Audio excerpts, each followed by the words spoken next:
Good evening.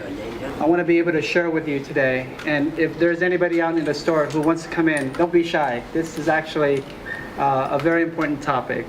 I want to introduce myself. I teach at the University of California, Irvine. I'm a clinical professor there. And I've been doing research on obesity for over 15 years. And my brother and I are going to share with you a book on Thinsulin.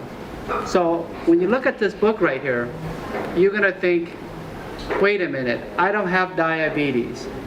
Why would this affect me? But I want to share with you here that this is actually a topic that affects every one of us here. Even little kids, the rates of obesity is on the rise. So yes, insulin does affect each and one of us. Many of you may be confused. How come we never heard about this? I mean, if it's so important, how come this has never been discussed before? I ask the same question. And that's why today I want to share this with you. And I want you to share this with others. Because if we don't really change the way that we are approaching obesity treatment, we would never reverse this ever-growing epidemic that we're seeing in the United States. 7 out of 10 people in the United States are considered either overweight or obese. And every one of us who are overweight or obese, you increase the risk for cancer, for dementia, for depression, for gallstone, for heart disease, for stroke. So it is an imperative role that we have to get this under control. But unfortunately, the way that we've been taught for years and how to really deal with obesity is simply incorrect. There's too many fallacies, really rested upon certain things that we believe to be true. We've been taught to be true, but in reality, it doesn't really work that way. 2 things I want to share with you, and you may relate to this. That people will say, if you want to lose weight, you got to eat less and exercise more. This whole notion that we have to go on a diet and we have to starve, we have to suffer, this is the only way for us to lose weight. I will share with you in a second why this is not the case at all. The second thing that we've been taught for a long time is that you have to eat less. It's about calories, not about insulin. We're going to challenge that fallacy today as well too. How many people have you known, even yourself personally, have tried dieting, yo-yo up and down with really no long-term success? But the problems with diet though is not just that yo-yo effect, the fact that there's such an emotional component that's never been addressed, but the most important thing is the fact that it doesn't make sense. Your doctors, your friends, your families tell you, if you want to lose weight, just eat less and exercise more. It's exactly the same as telling a negative person, just be positive if you want to be happy. Because the fallacy here is that none of those diet programs incorporate psychotherapy to really help change the way that you think in order to change your eating behavior. And unless that is incorporated in there, we would not see success. It is certainly not about one diet after another, a new fad diet, cleansing one day, paleo another day, wheat belly another day. It's not just about that. Because diet, again, goes back to that vicious cycle that can never be broken. We got to move to a journey. We got to move into an arena where we can actually combine the biology of the human body's insulin to burn fat, along with the psychology, the power of the mind to change actions. And this is why this book is so unique, because it actually takes that approach by combining the synergy of the body and the mind. I ask myself a lot, why has this book not come out any sooner? Why has it not been much sooner? Because we learn about insulin in med school. We know about this for years.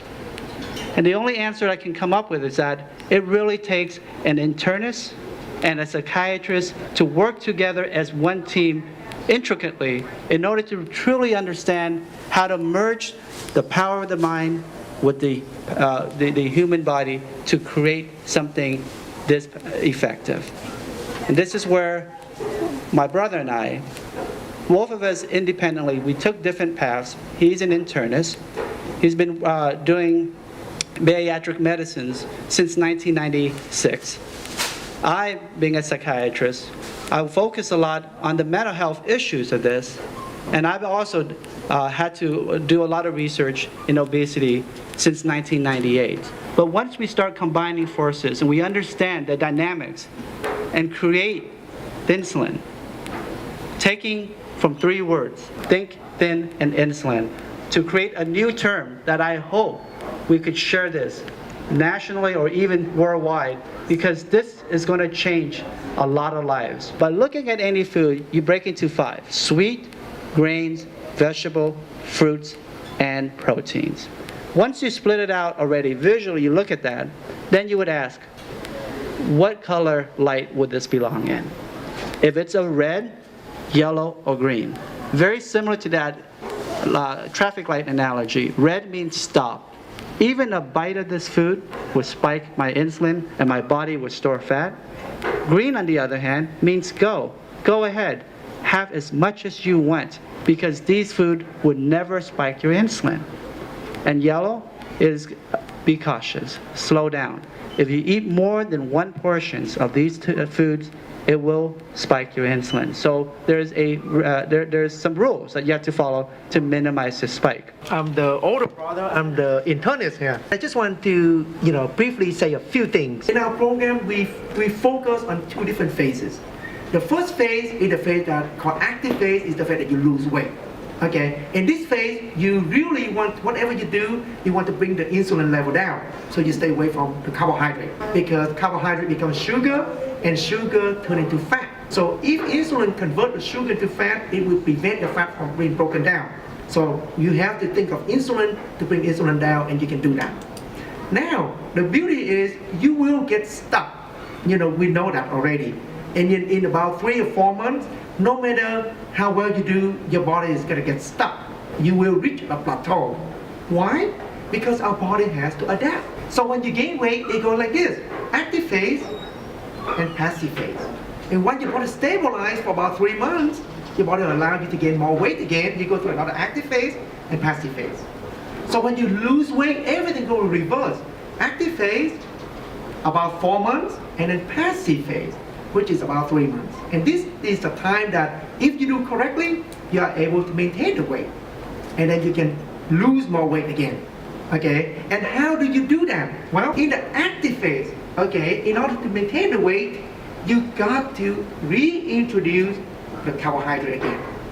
But in the very control phase, okay, that means you can start to eat back some of the regular food again, because no one can do this forever. If you eat such a way, okay, like low carb all the time, there's no way you can do that forever. So one day you are going to binge, or you will binge in the weekend. So the moment you binge, you probably gain just very little weight, or maybe you get a few ounces. But if you keep binging, you slowly gain back the weight.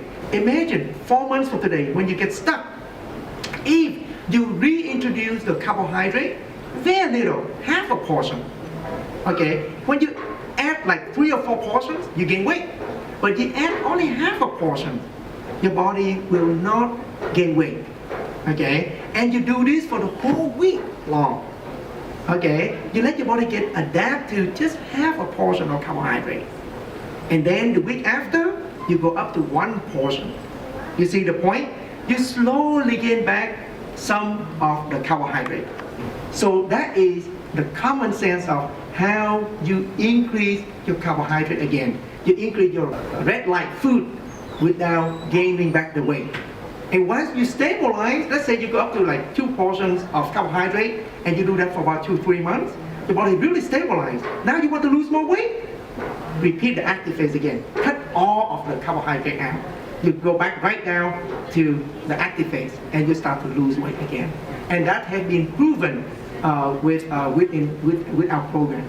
With this book here, it actually provides a foundation for you to challenge. The most important thing here is your way of thinking. Every meal that you look at, it takes you literally less than 30 seconds to follow. by really looking at and breaking down the foods into groups and understanding what will increase my insulin or not. You can learn it like this. And once you learn it, you see the results immediately. So there are 3 tenets to the Thinsulin program that makes it unique and effective. 1, the focus is on insulin, not calories. 2nd, we will change your way you think about food. And 3rd, we will help you overcome that weight loss plateau, which, by the way, no diets out there that is offered out there has even shared with you any way to overcome that plateau at all, and even help you keep it off. And it's not like a diet where you starve yourself, because one of the most important things in looking at insulin is you cannot starve. You have to eat your food, even fast food, even at buffet, even Vietnamese food, right? Even pho. You can have the way that you vary it, you vary that and not spike that insulin. So the bottom line here, lower your insulin, your body burns fat. Increase your insulin, your body stores fat. You can do this. But the culprit here is our way of thinking that we have to be on a diet. Reject that, accept a journey.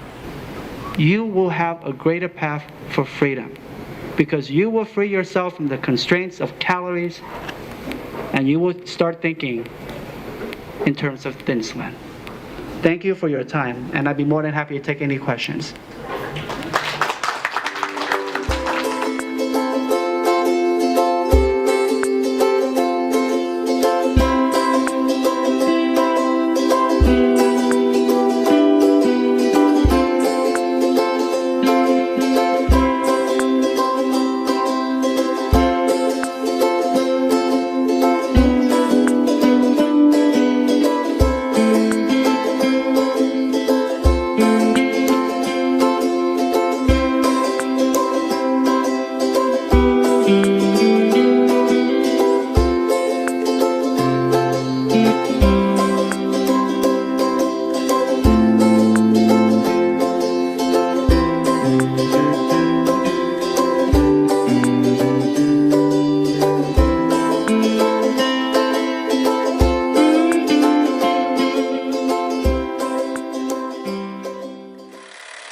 A Society Productions.